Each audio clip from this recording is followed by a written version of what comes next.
Now we had mentioned the crown jewel belt where the world champions, are going to face off, the men and the women. Big old super diamond belt, looking sexy. But is this a good idea? Does this work? Stu, I'll hit you with it first. Yeah, it's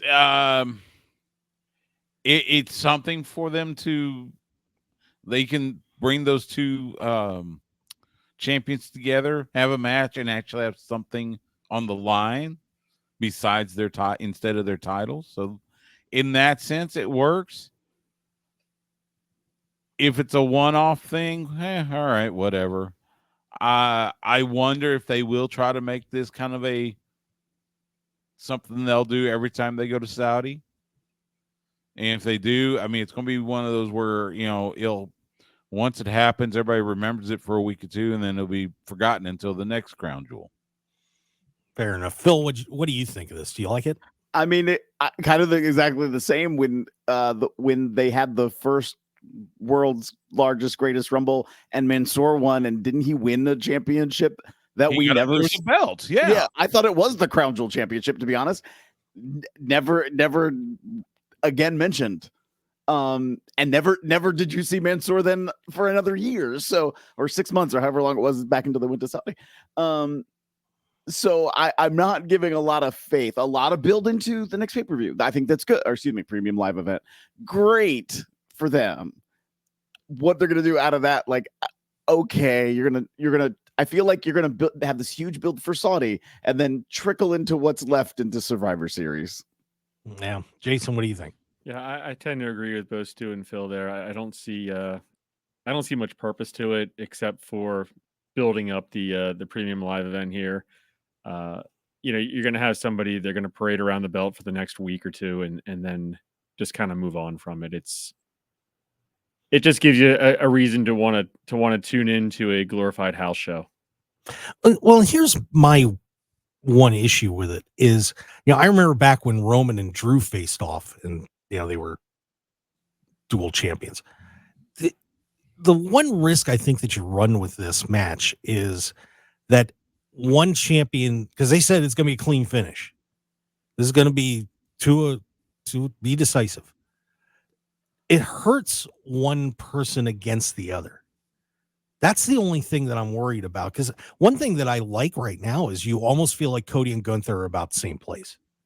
They're both very strong champions. And now you're going to take one and you're going to put one on a tier below the other one. And I'm not real thrilled about that. Same thing with the women. But Phil, what do you think about that? So I'm in the same place, but it's like you have an undisputed champion who's holding 2 championships. You created or recreated the World Heavyweight Championship. Now you're doing the Crown Jewel Championship not to unite, to just say, like, this is the guy that beat both of them. It's like, what are you guys doing? This just isn't, this doesn't ring good to me right now, just on the men's side. The women have not had that opportunity. So I think there could be something you could develop with women. Does that mean then the loser loses their championship? Or is it just the Crown Jewel Championship is the opportunity for bragging rights? I beat your champion. Ha. Yeah. So what impact does it have? Not that big on it. I got Jesse Hyde in the chat box saying some people think the Crown Jewel Championship is a nothing belt and ugly, but we will see, because Saudi WPLEs in recent years are like WrestleMania levels.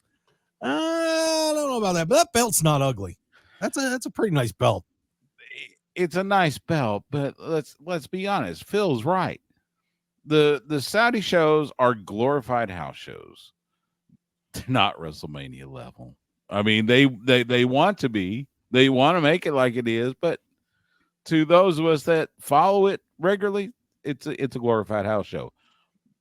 From way I understand it, it's going to be bragging rights and nothing else. Each champion will still have their championship. This will just be bragging rights, and like I said, he'll be good for a couple of weeks, and then everybody forgets about it because, oh, by the way, War Games is coming up. So yeah. So that's about how I feel about it. I mean, it's Hi, pro wrestling fans. Mark Hoke here. I'd really appreciate it if you would take a moment to join the Mark Hoke Show family, and please click on the subscribe button below. Also, please stick around and check out the incredible sponsor of this video. Thanks for joining us, and we'll see you again on the Mark Hoke Show YouTube channel. Looking for high-quality custom screen printing in Las Vegas? Look no further than Off-Grid Creations. Need a few custom t-shirts for a local event, band merchandise, or family reunion? We've got you covered. Large order of uniforms for your staff, sports team, or club? We can handle that too. Our experienced team will work closely with you throughout the entire process from design consultation to final product. Call us at 661-300-1115. That's 661-300-1115, or visit our website at off-gridcreations.com. Get a free consultation today.